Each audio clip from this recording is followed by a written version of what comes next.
Welcome to the Trappings and Trinkets Knitting Podcast. I'm your host, Nicole. The Knitting Pipeline Retreat was this past weekend in Washington, Illinois, so I spent my Friday afternoon/evening and Saturday most of the day there.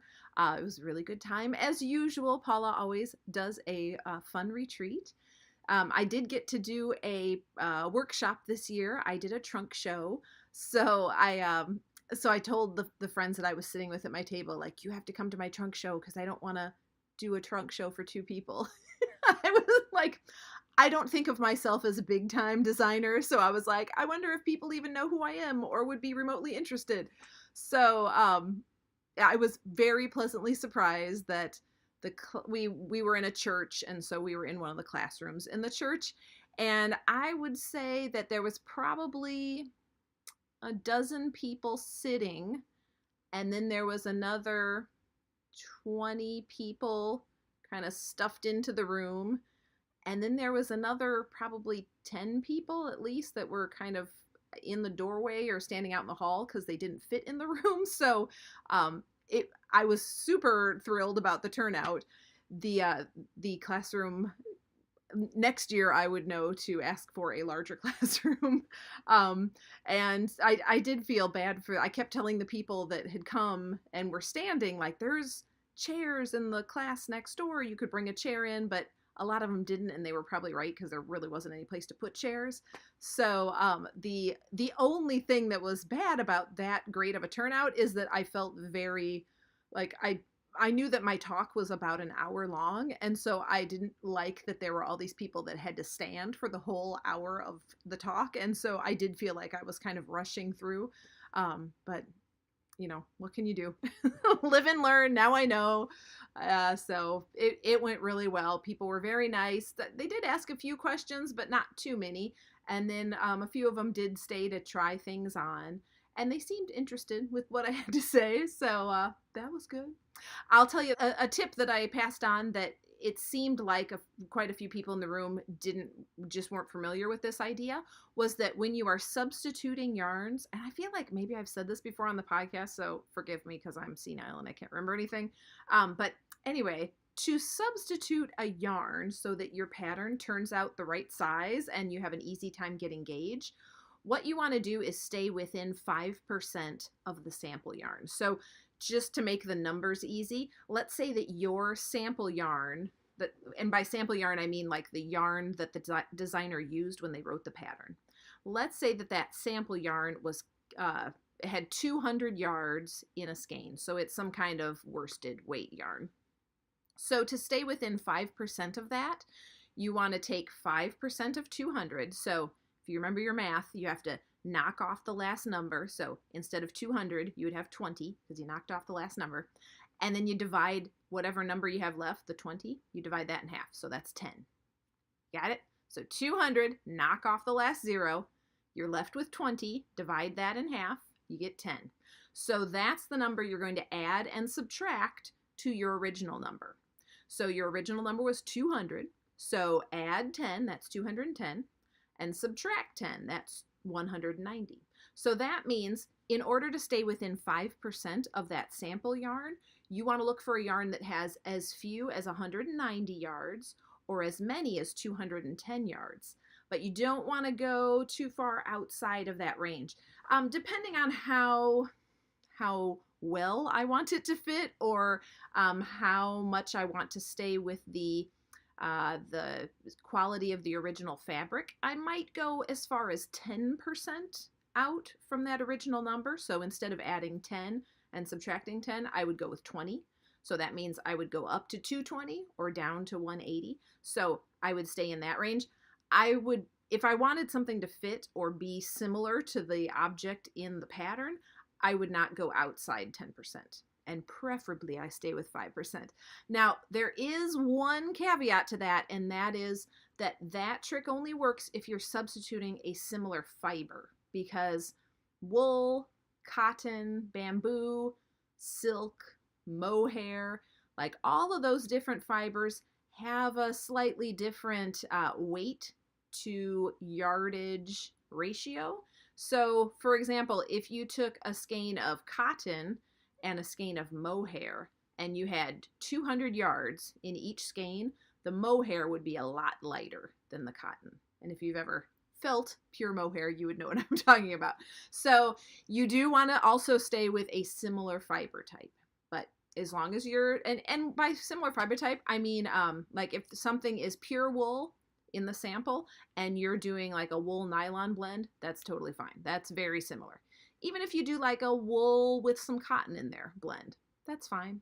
Just make sure that it's similar. Doesn't have to be exact, just similar.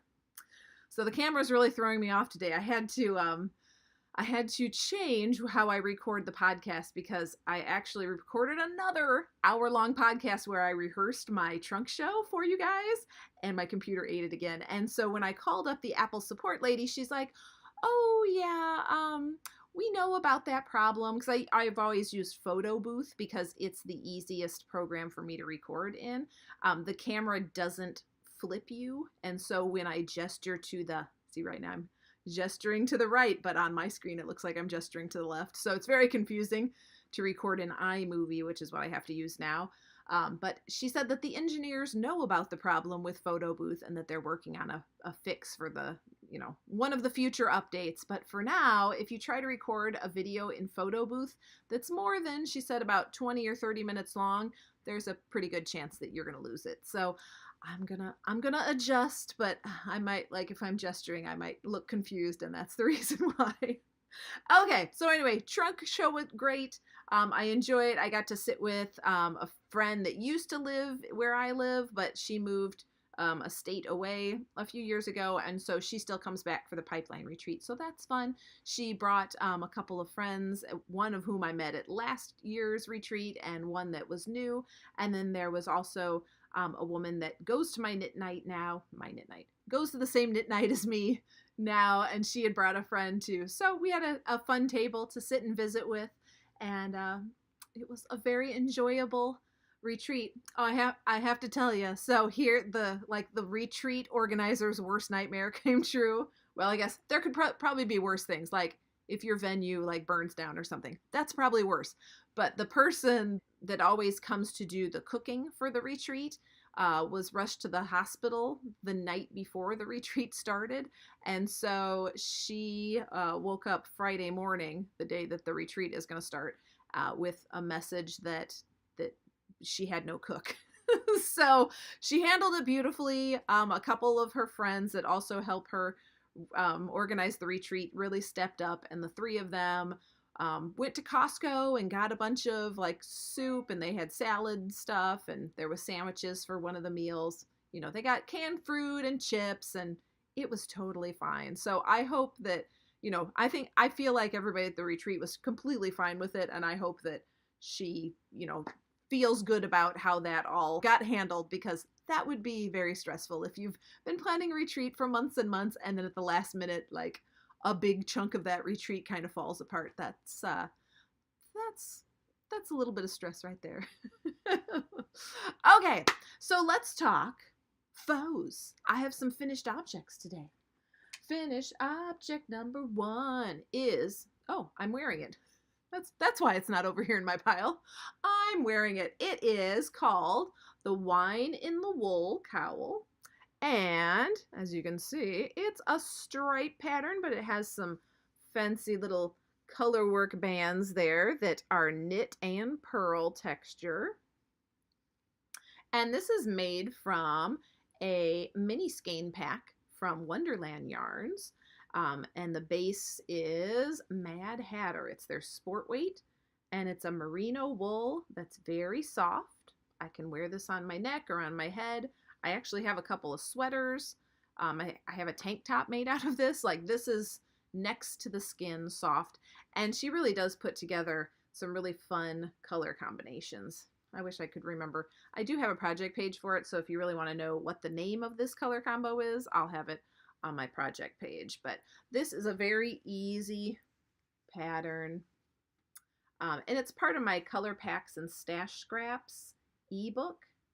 So if you're interested in knitting it yourself, you might consider getting the ebook, because it's 13 patterns for $15. That's pretty good. Okay, so faux number 1. Faux number 2. is another February morning hat. What do you think? I substituted Malabrigo Rios. Whoop, see, I'm going the wrong way because I can't tell what direction I'm facing. Malabrigo Rios is a good substitute for Madeline Tosh DK Twist because Tosh Twist is 225 yards and Rios is 210 yards. So it's not quite 10%, but it's a little bit more than 5%. So it's in that acceptable range. Because let's see, 5% of 225 would be down to 211 yards. So this is 210. So it's really, really close to 205 yards. So my only question is, what kind of pom-pom do I put on this? I have light brown. I have this other one on the floor. So there's light brown. There we go. Or I have this cream and brown and black mix. Or I have a new color, latte, and it's kind of the cream from that one. So all three of those are contenders. I just haven't decided which one to do. What do you think? Leave me a comment. Let me know what you think. Which one of these goes with the hat best? Whoop. Speaking of pom-poms, like I said, this is a new color, this latte. And if you're familiar at all with my the Trappings and Trinkets pom-poms, this new latte one is the same like softness. It's the exact same fur as the white ones and the rainbow ones and like the dip dyed ones that are white, but then they're like hot pink or purple or green on top of the white. So they're super, super soft. And I wanted to show you these two together so that you could see like how far off of white this kind of creamy, really light beige pom-pom is. So they're pretty different when you see them together. Like you may not realize when I show you that by yourself that it's not white, but when you see it next to white, then you see it really is different.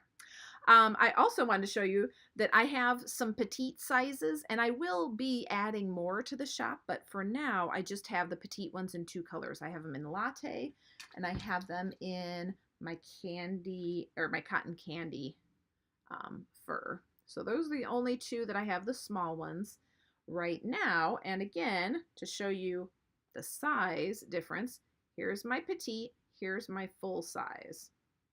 So they're smaller, but they're not super tiny.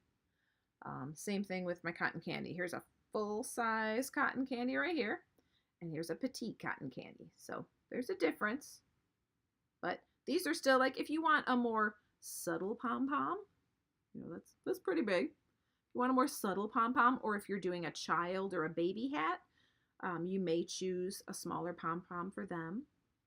So that's why I thought I'd offer some smaller sizes, and I will be adding more of those in the coming weeks. If you're interested in a certain color of the petite size, feel free to message me and I would be happy to like make that color and put it on a private listing for you. All right, so those are my faux.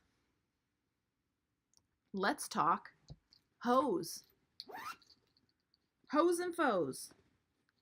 This was my retreat knitting, and I wouldn't recommend this. I don't think it's a great idea to take a color work chart to a knitting retreat because you're not a great conversationalist when you're trying to follow a knitting chart.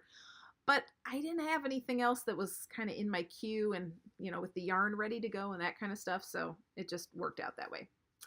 So let's talk about my Wishmaker mitts. Oh. Let's talk about this, shall we? Okay, so there we go. Wishmaker mitts. These are fingerless gloves with little dandelion colorwork business on the back of the hand and this geometric design on the front of the hand. Kind of fun. I used, so this is Zen Yarn Garden, some kind of sock. I feel like maybe there's a little cashmere in there. and I'm not sure what the white is. The white was a ball from my stash. The pink, I was thinking it was some Three Irish Girls sock yarn left over from a sweater I did quite a few years ago. But as I was knitting it, I was wearing my Calaluna sweater that's the rainbow stripes. I was wearing that on Saturday, and that is made from Dream and Color Cosette yarn. It was the Love is Love pack. And somebody sitting at my table said, "Oh, is that pink yarn that you're using? Is that the top stripe of your sweater? Is that the same like leftover yarn?" And I said, "Oh no, it's some Three Irish Girls." But then as I thought about it and as I compared it to the stripe, I was like, "Oh, maybe it is." So I think I may have accidentally used some DK weight yarn in with this very fingering yarn for the rest of the fingerless glove, but it doesn't stick out. It doesn't puff out. The gauge didn't change too much. But if you look at it really closely, like the bottom of the glove is a little bit wider than the glove up here. So whatever. Like when it's on, you wouldn't notice it at all. But I thought that was a little bit so whatever. If I was going to do this pattern completely different or completely over again, if I was going to redo this pattern, I would move the thumb down just a little bit. I prefer my fingerless gloves to fit more like this so that my pinky finger is pretty covered up, so that the glove goes to at least the first knuckle of, well, I guess that's the second knuckle, to the second knuckle of most of the fingers. I like them to fit like that because they, cover up more of your hand. These gloves are really like I don't know, they don't even cover up the base of my fingers. So that's not my preferred fit for gloves. So the other thing it would do is it would move this cuff up a little bit, because right now this cuff probably goes, 6 or 7 inches down my arm. And if you're wearing them with a coat or with a sweater or whatever, it's not my preferred fit. Hello, sir. So I would just move that thumb down so that I think it starts on row 40 of the chart. I might start it on row 25-ish. But it is like the thumb is built into the chart. So if you want to move that thumb, like you really are going to have to do some brain work as you're knitting the chart, because on every single row, you're going to have to think, okay, now I'm on row whatever of the chart, but that means I'm on row blah, blah, blah of the thumb. And so it will be a little bit complicated. I guess you could like cut the thumb off of the chart and like tape it back on wherever you want it to line up. That would work. I would probably do that. So I don't know. I'm taking a little break before I do the second glove. And the reason is because I don't know if I want to knit the second one with a lower thumb and then take this one out and reknit it again. I might do that. Or if I'm just going to let this grow on me and think, that's fine, I'll just leave it how it is. So I don't know. We'll see. So this is my half object, my hoe. In progress. Last, I think this is my last project. We've had a pretty productive knitting life here lately. I'll put it on a sock blocker because I want to show you something that I was so happy about that turned out really well. So I was getting ready to go to the retreat, and I got a text about a custom order. And I do knit custom orders. I do commission knitting, and that's great. I was happy to do it. But it's just vanilla socks. And so when I do vanilla socks, like I really like to do it in some kind of yarn that I enjoy, because like what else is the point of doing vanilla socks? And so when I got the yarn for these, it's like this is legitimately my least favorite color in the world. It's like a brownish gold. But I don't know. Like, I really like the yarn. It's Victory Fingering by Knitted Wit, and it's really nice yarn, so I can't complain about that. It feels really nice. It's enjoyable to knit, and the color actually has kind of grown on me. So it's for a man, so I guess this was manly enough for his socks or whatever. So I wanted to show you the heel on these because I was so happy with how they turned out. Check that out, man. No holes. No holes anywhere. So I've never been super thrilled about short row heels. And I feel like I talked about short row heels on a previous commission sock for the same person, but I'm not sure I really ever went into detail about what I did. But I kind of took it a step further this time, and I really like the result. So I would highly recommend using German short rows. And German short rows are the ones where you knit to whatever stitch you want to make the wrap, and it's not a traditional wrap that goes around the stitch. It's when you go to the stitch that you want to wrap, you turn your work, you slip that same stitch back onto your right hand needle, and then you pull the yarn over the needle, and it makes it, like, instead of having one loop there, now it looks like two loops.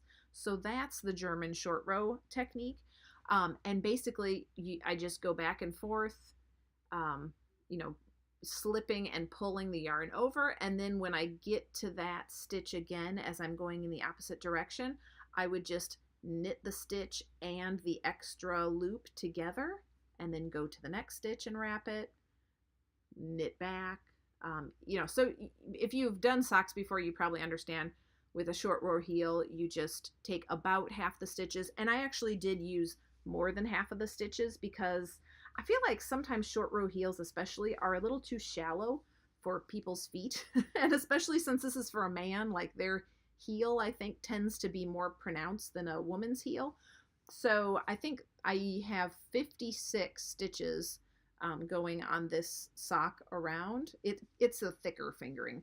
And then I used 40 stitches for the heel. So that's quite no, not 40, 30, 36 or 38. I think it was 38. 38 stitches. So that means I only left 18 stitches unwrapped. So I used about 2/3 of the stitches for this heel.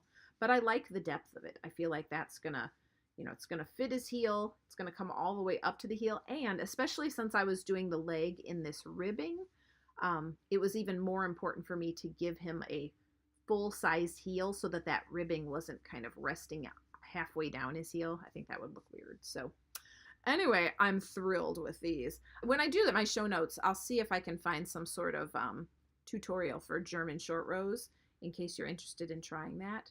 But yeah, I was thrilled with that. And I don't know why I haven't tried doing that before. I don't know. It's just one of those things, like it just clicked. Like when I was doing these heels the other day, it just clicked. Oh, the other thing that I'm doing on these socks. So last time I knit this guy a pair, and I think I shared this on the podcast. I knit 2 socks, and they were not the same size. I used the exact same needle, not just the same size, but the exact same physical needle. I used the same yarn.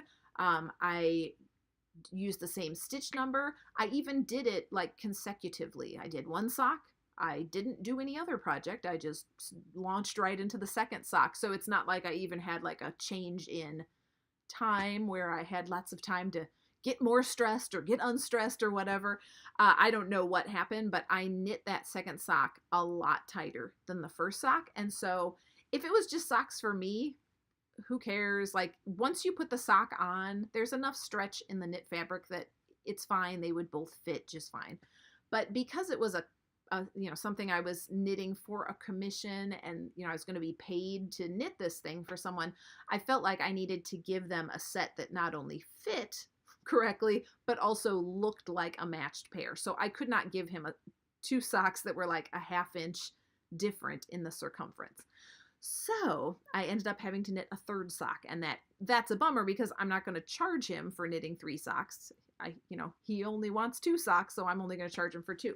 So for this pair of socks, I thought I'm going to avoid having that same problem, and I'm going to knit them in stages. So I knit 2 feet, and I used the same needle. So after I finished my first foot, I slipped these stitches to a different needle to hold it, and then I knit this foot on the same needle that I knit this foot on.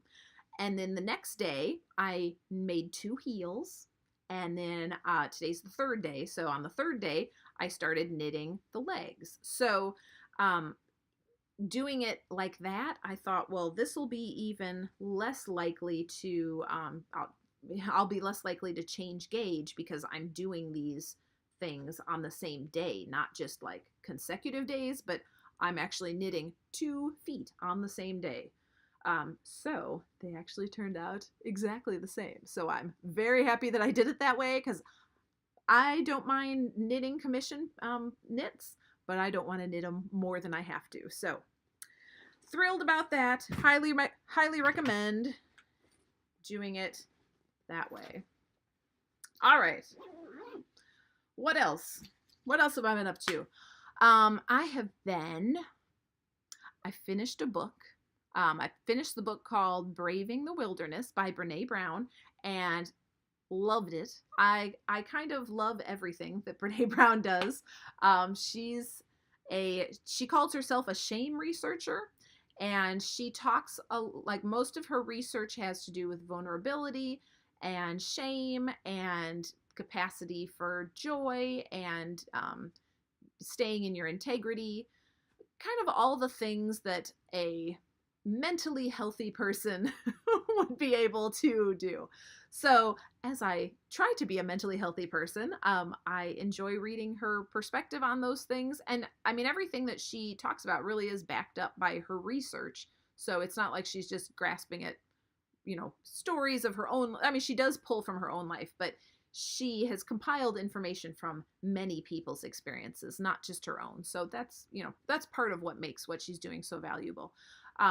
This book in particular, Braving the Wilderness, the theme on this one is really finding the ability, finding the inner strength to kind of stand on your own when you have to, and to realize that you belong to yourself. She talks about how there's a difference between fitting in and belonging, and how fitting in means that you're kind of changing things about yourself so that, that you think the people around you want you to be like that. So you're trying to fit into what is already there, whereas belonging requires you to be yourself because you have to belong to yourself before you belong anywhere else. So those are good, really good lessons to either be reminded of or to learn, because I'm sure that there's plenty of instances where people can become full-fledged adults and not really make that distinction between fitting in and belonging, and realize that, it's kind of, you hear it so much that it's kind of a cliche that, you need to be whole within yourself before you can give to other people. But I'm not sure that everybody really understands what that means, or that I'm not really sure that everybody is willing to do that, because it's hard sometimes to stay true to yourself and what you feel and what you need, because it's a lot easier to go along and to, accommodate for other people, especially probably as women. I don't see my husband do this as much as I am tempted to do this. He does it. He is more likely to do it with very specific relationships, whereas I feel like I have to fight the urge to accommodate everybody, because that's, let's be honest, that's what nice girls are taught to do. So part of my year of growing is that I am trying to be conscious of that kind of stuff. It's not my job to accommodate everybody. It's really my job to let people know who I am so that they can have a informed consent decision of, yes, I want to be around this person, or yes, I don't. And either way, that's fine. Like, I'm not for everybody, and that's okay.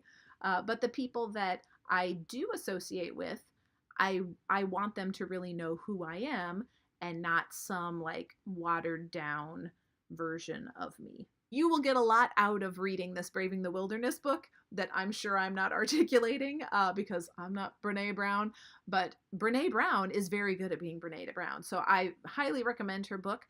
She's also, I heard on the Oprah Super Soul Conversations podcast, there are 2 fairly recent conversations between Brene Brown and Oprah, and I think that they are in regards to this book. So if you enjoy listening to podcasts, or if you're an audiobook person, you might like this podcast. So go on Super Soul Conversations and download those two Oprah / Brene Brown conversations. And if you like what you hear on those conversations, I guarantee you that you will like what's in this book.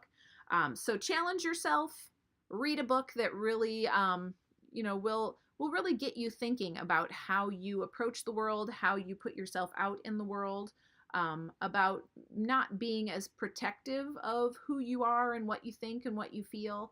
It really, you're the only you that there is. So let it, so give that to the world, because that's what you can do, is be yourself. The other thing that I was enjoying on my podcast lately is the podcast Freakonomics. If you're familiar with the Freakonomics book, that was, I want to say that was like 15 years ago now. That was like early 2000s, I think. Stephen Dubner and Stephen Levitt are the two authors of that book. And I'm pretty sure it's Dubner that is the host of the Freakonomics podcast. He actually does have Levitt on every once in a while to talk about specific things, but I think it's Dubner that you hear every week. He did a series, and I think there's 5 of them out now, and I don't know if this is the end or if there's more coming, but he's been doing a series on CEOs.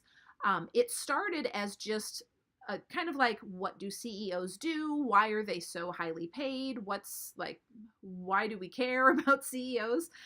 The second one kind of went into the gender pay gap. And that one was really interesting because I will admit that throughout my life, I've kind of had some different ideas about what that gender pay gap is all about. And my ideas about it as a high school girl are very different than what they are as a grown woman. Because of experiences and because what I see around me. This podcast really challenged what I think about that now. So if that's something that interests you at all, I would highly recommend, especially that the second episode in the CEO series. And I think the title has something to do with Uber, because that's one of the case studies that they use when they're talking about this. And then there was 3 more after that pay gap one. And those have turned more towards focusing on female CEOs, kind of the higher likelihood that a woman will be appointed CEO at a business that's struggling. There's a high likelihood, once she is appointed, that she will get pushed out fairly quickly and problems blamed on her. Then they kind of go into a specific case. The CEO of Pepsi is a woman, and there's a lot of interview time with her, and she talks a lot about her experience as the CEO of that big company. I just think it's just been very interesting to hear that perspective, to hear all of these different ideas that, they are based on reality. They're not just people's opinions. It's just been a very interesting series to listen to. So if you're at all interested in economics or business or just kind of random interesting facts, you may really enjoy this series on Freakonomics podcast regarding CEOs. And I believe that even last week's was part of that series. So if you go to their podcast feed, it would be the podcasts listed, real close to the top, because they're all very recent. So at the Pipeline Retreat, we always get a swag bag. Our swag bag always has Quince & Company yarn in it, because Quince & Company sponsors Paula's Knitting Pipeline podcast.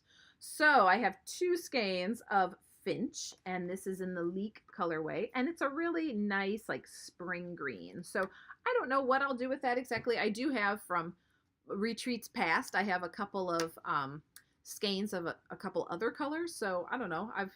I'm definitely accumulating enough to do some sort of striped situation on some kind of project. And then there's always a vendor fair at the Pipeline Retreat. So, and we always get bags that say Knitting Pipeline. So yeah, I think I'm up to 5 bags? 5 bags. All right, so let's talk about stash enhancement.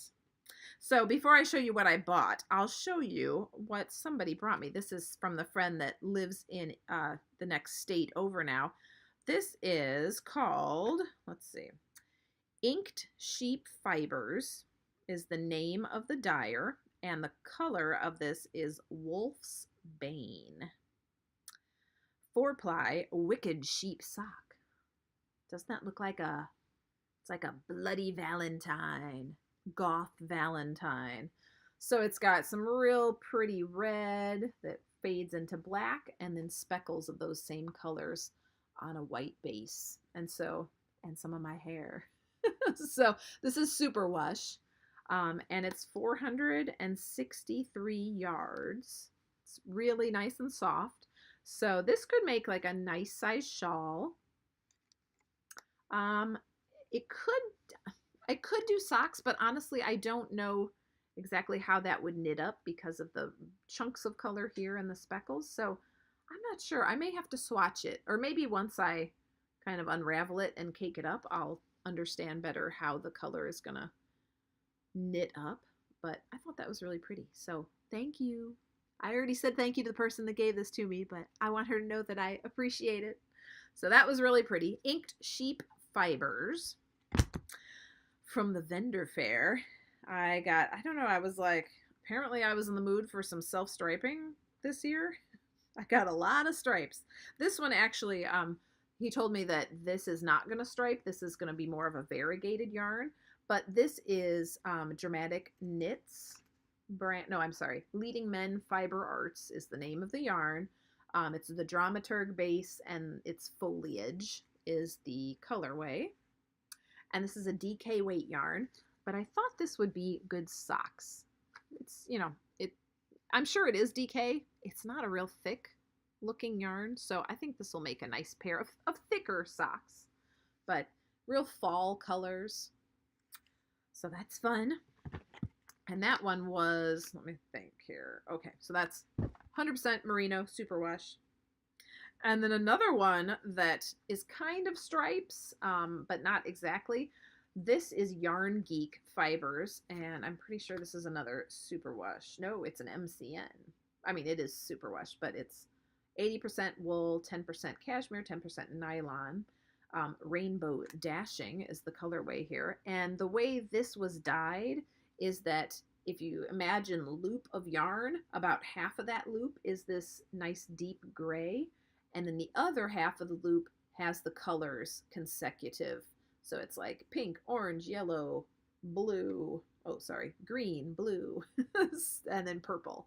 So it's like gray, and then the rainbow, and then more gray, and the rainbow. So it will stripe, but not, the bright colors will just be little pieces of the stripe, if that makes any sense.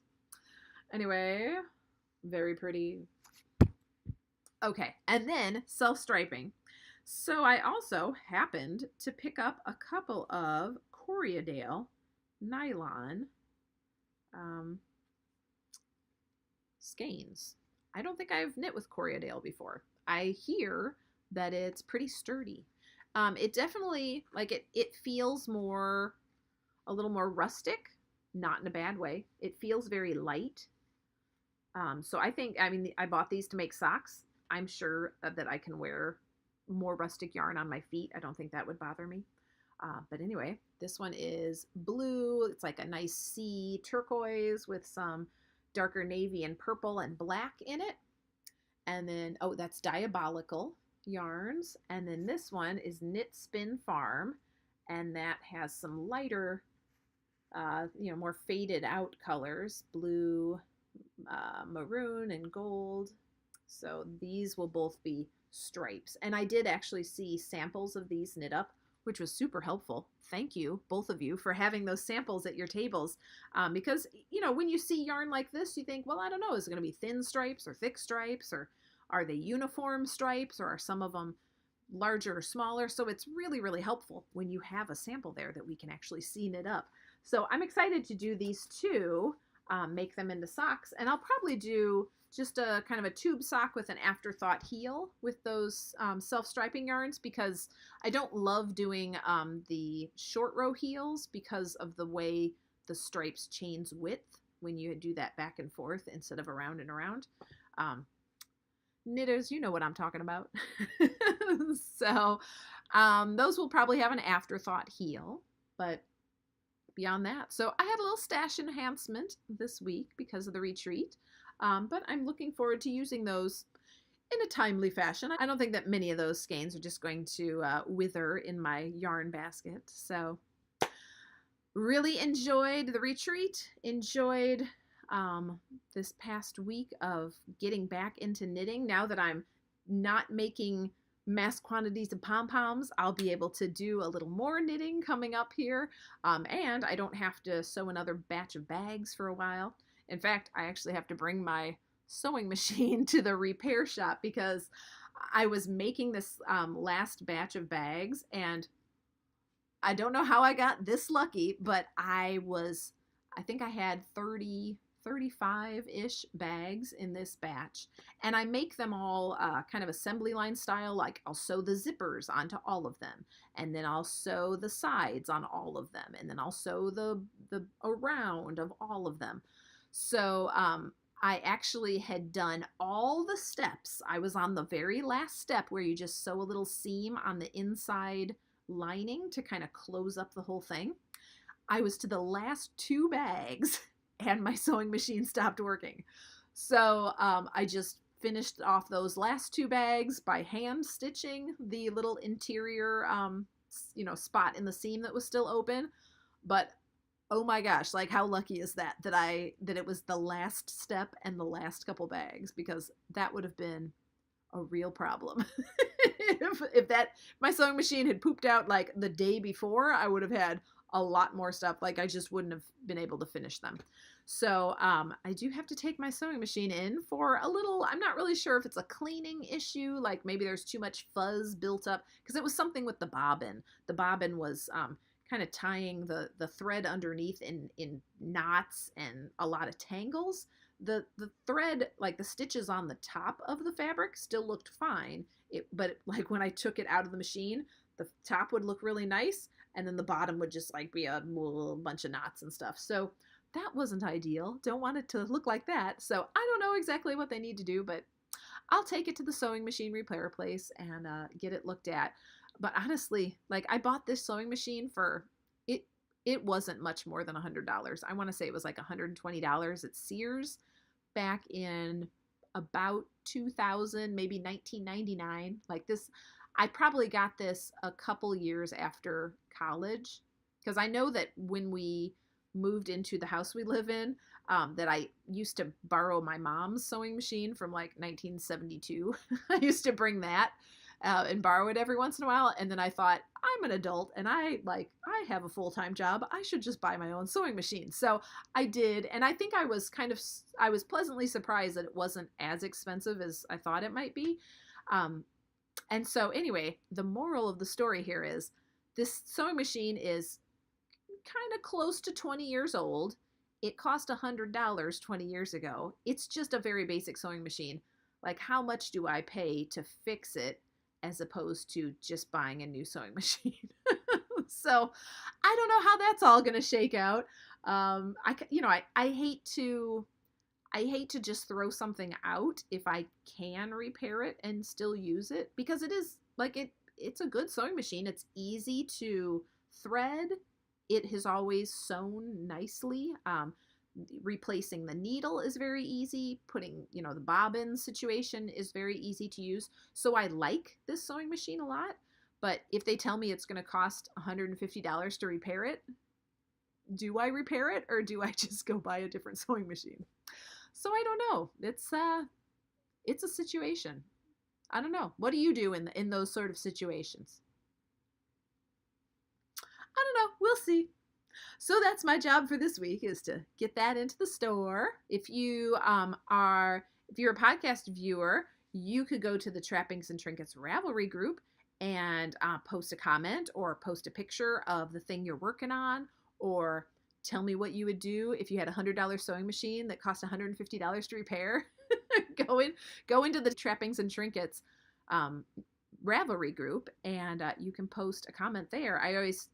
I try to start a new thread for each podcast that I publish. So there should be one on the board there that says episode 26. Not sure what this week's podcast title will be yet. Usually I don't think of it until I'm watching it back and editing it, and then I think, oh, I really talked about this for a while. I'll make this the thing that I highlight. Let's talk about new bags that are going in the Etsy shop. I showed you this one last time. I showed you this one last time. So this is a 400-gram drawstring bag. There is a zippered pocket on the interior, and it's a really nice sized zippered pocket. I can put my hand in there and spread it out all the way. So I'd say probably 8 inches, about 8 inches square probably. But it's a nice big bag with a big gusset, so it really does fit quite a lot of yarn. There are also 3 drawstring bags that are smaller sizes, and they are music themed. So this one is music treble clefs on the outside, and the interior is different percussion instruments.